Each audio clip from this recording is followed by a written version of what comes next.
Landlord calls my job to tell on me, so I get evidence to expose her fake disability to the state. Here's what happened. Subscribe to Am I the Jerk on YouTube and hit the bell for notifications. I lived in an illegal rental in a place you'd call a landlord's market. There was a housing shortage, and although I had a great job, no credit problems, no background issues, it was impossible to rent somewhere affordable because of my dog. I eventually found a great place, but it came with a nutty landlord. She lived on the property. I'm not a choosing beggar, however, so I take it. For 12 months, I endured the landlord's violation of my rights, taking deposits she shouldn't have, micromanaging my personal life and my guests, and it's overall pretty awful. She's always on painkillers with tiny pin needle pupils, telling me weird stuff and trapping me in conversations I'd rather not hear. Faced with homelessness, I take the trampling of my rights and privacy. She made me miserable. After a year, I had enough. She crossed the line when she had my boyfriend removed by the police when I was at work one day. He had been staying less than 48 hours. I was gone for 2 weeks and had arrived back to my rental 48 hours before this. No one was in my rental while I was gone. On top of tossing my boyfriend out, she delivered a bill for his rent and utilities for staying the past 2 weeks that I was gone. No one was in my house. She already bullied me. I guess she thought she could extort me too.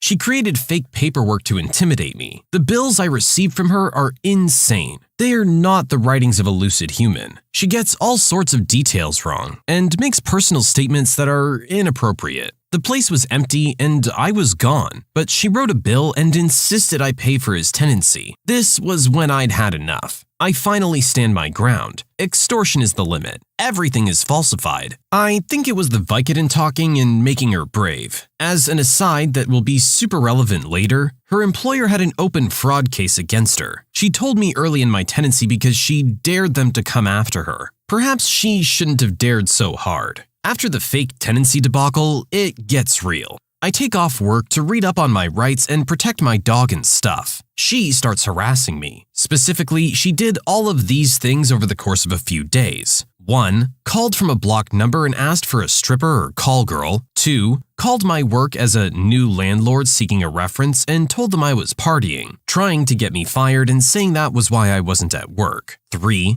Came into my yard at 11 at night, stomped up on my porch to scare me, then walked out of the yard, saying it was a free country when asked what the heck she was doing. 4. Called the Humane Society and told them I had a vicious dog on the loose who had attacked her dog. And 5. Called the police and sent them to my job. I work with kids, claiming she found substances in my house. Needless to say, I was pretty freaked out by all of these things. I got a TRO against her. She couldn't keep trying to ruin my career and get my dog euthanized and attempting to intimidate me. It was good for 3 years. I was happy I won in court. It was a great move for my safety and empowerment. However, when I did move, about 10 days after her extortion, she falsified documents, kept my deposit, and I was forced to go back to court to get my money. Again, I won, and although it took a lot of time and energy, eventually it was garnished from her account. I not only got out of my lease, rightfully, but took my deposit money back against her will. I had a restraining order for 3 years, and she didn't know my new address. I was thrilled. The torment she put me through was unbelievable. Now, let's get to the revenge. Remember that fraud case she boasted about? Well, it came back to bite her. Landlord boldly did construction, flying high on Vicodin while collecting disability because she was wheelchair-bound. See the issue here? She played the system to get into paid early retirement, ate pills all day, increased her property value by building up her space, and collected money from illegal rentals. 4 months before I moved out, she was doing construction, and I had a strange feeling I should document her fraud. I knew she could turn on me at any point. And, well,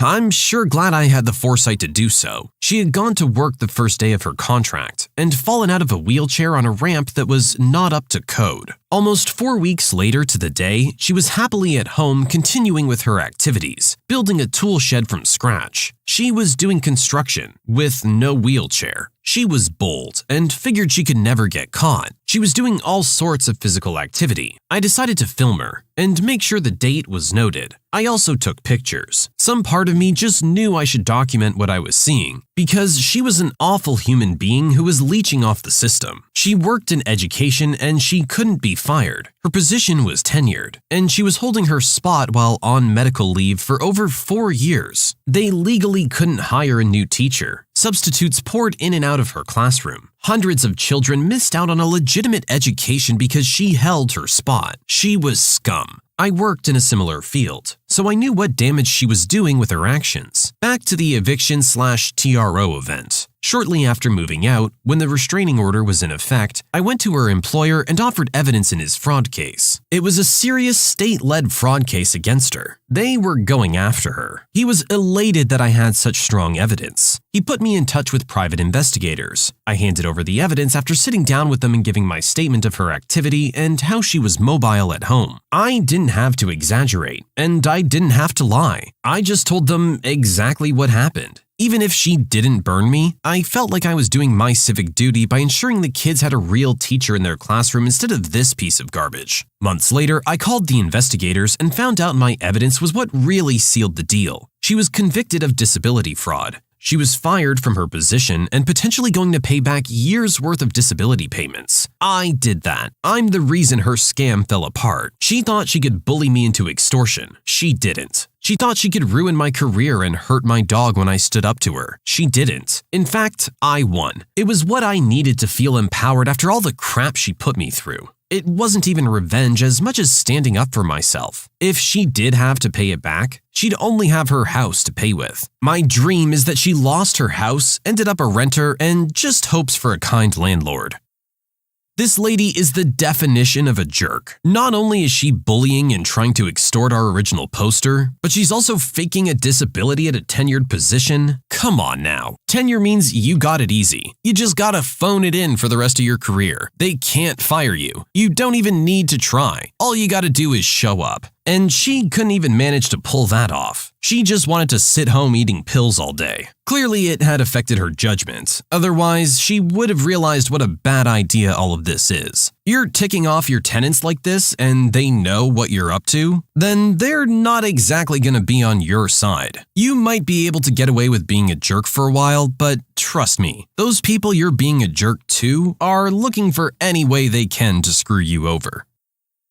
You can submit your own stories to be featured here on the channel. The story submission link is in the description below. And if you want to listen to some vibey music in the background, check out Easy Mode, also linked below. And don't forget to subscribe.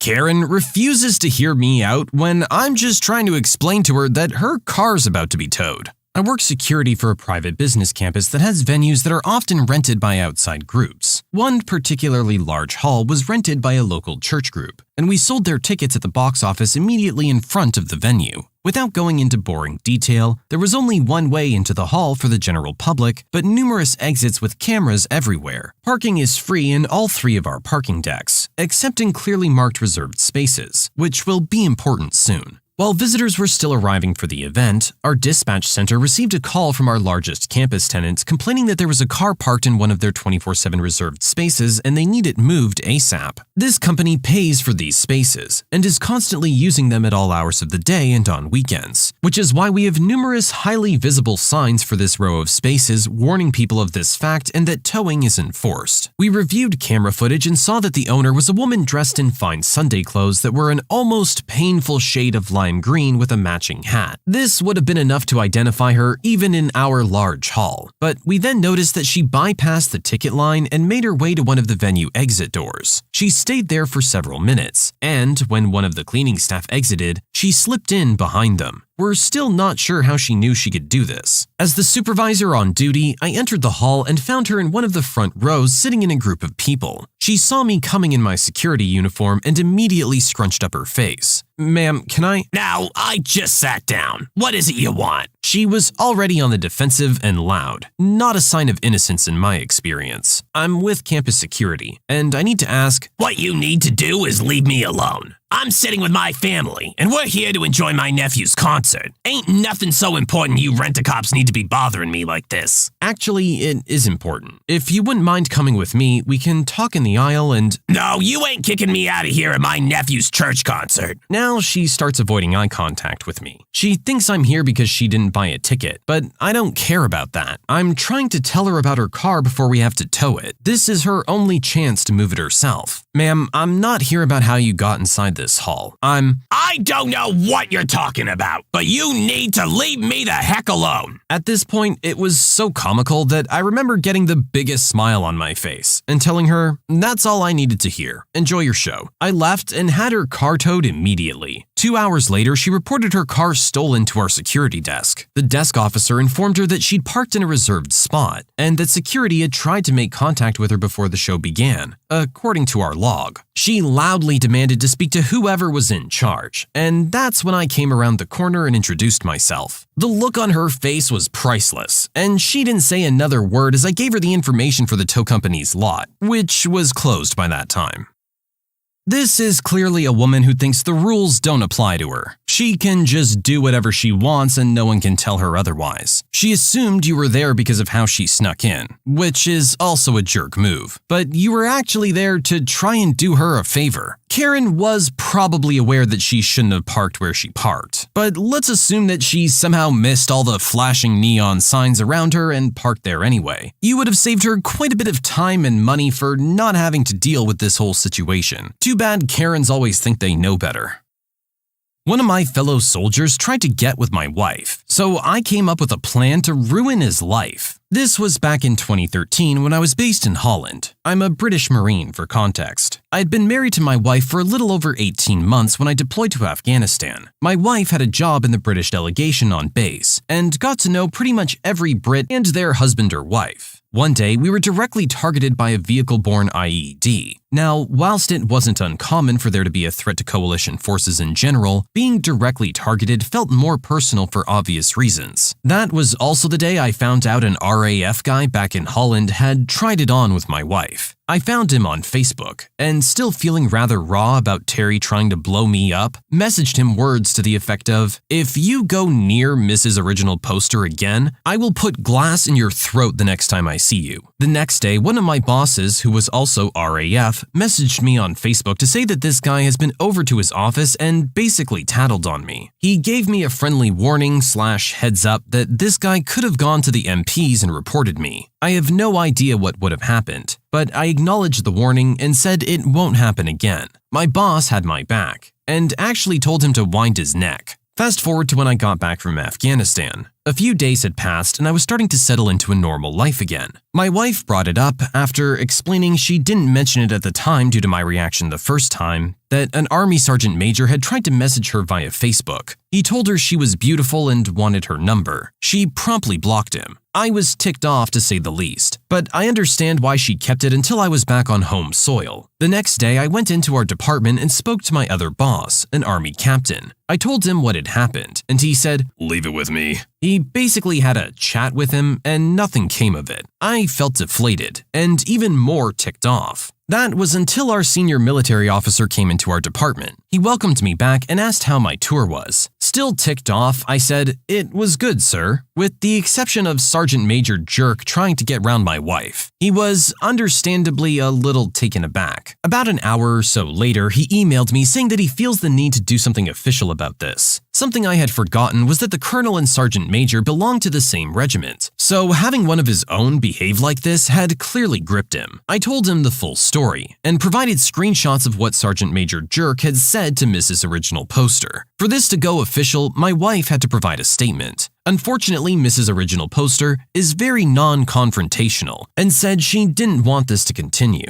I respected her wishes of not wanting to provide a statement, but hatched a plan that would be 3 years in the making. The timing is important. I emailed the colonel and said that Mrs. Original Poster had declined. However, I felt the need for some formal recognition, so I asked that Sergeant Major Jerk write a letter of apology, addressed to both my wife and I, which is to be signed and dated. It was granted, and I received said letter 2 days later. It said, "I'm writing this letter to both of you to apologize for the torment and anxiety that you both must have felt from the messages you received from my Facebook accounts. To Mrs. Original Poster, nobody should ever be in a situation where they worry about going to work because of who may come through the door, especially so when they have the added stress of a partner being operationally deployed at the time. The anguish that you must have felt at this time is immeasurable, and for this I apologize. To Original Poster, being operationally deployed is stressful enough, without the added stress and worry about family back home. Support from home and loved ones is what carries many people through tough times whilst on tour. For any undue angst I caused, I apologize. I regret any hurt and anguish caused by this issue, and apologize wholeheartedly and unreservedly to you both. Signed, Sergeant Jerk." I now waited. I saw out the rest of my time in Holland, moved back to the UK to my new base, and waited some more. Almost 3 years after I received the apology letter, I looked up Sergeant Major Jerk's wife on Facebook. I had known the whole time we were out there that he was married. His wife lived back in the UK. He's routinely tried to cheat on her. I sent her the same screenshot which I had sent to the colonel. I also, before leaving Holland, printed off the emails between the colonel and myself where I requested the apology letter. I blanked out the colonel's details. I included pictures of that as well. And then, lastly, I sent a picture of the apology letter, signed and dated by her husband admitting what he had done. Once I saw she had read it, I blocked her. Blocked Sergeant Major Jerk and all his friends who had been out in Holland at the same time. Why 3 years? I remember him saying before he turned into a jerk and tried to hit on my wife that he only had 3 years left to serve. If my timing was correct, he was months away from completing his 22 years and receiving a very nice pension. If his wife decided to go ahead with the divorce, she would take half of said pension and would essentially screw him over for the rest of his life. Honestly, I just feel bad for our Original Poster that all of this even happened. Not only once, but twice with 2 different dudes. Is this like a thing in military culture? You know one of the guys is off deployed and their wife might be feeling lonely, so you take your shot? It's really kinda gross behavior. But the fact that it happened twice in such a short period of time leads me to question how often this actually goes on. Thankfully, our Original Poster's wife handled the situation gracefully and remained loyal. And that's all the reassurance our Original Poster really needs. At the end of the day, there's always the potential for guys to hit on her. It's up to her at that point to say no, and that's exactly what she did. Our jerk in this story got exactly what was coming to him. Original Poster just had the foresight to time it perfectly.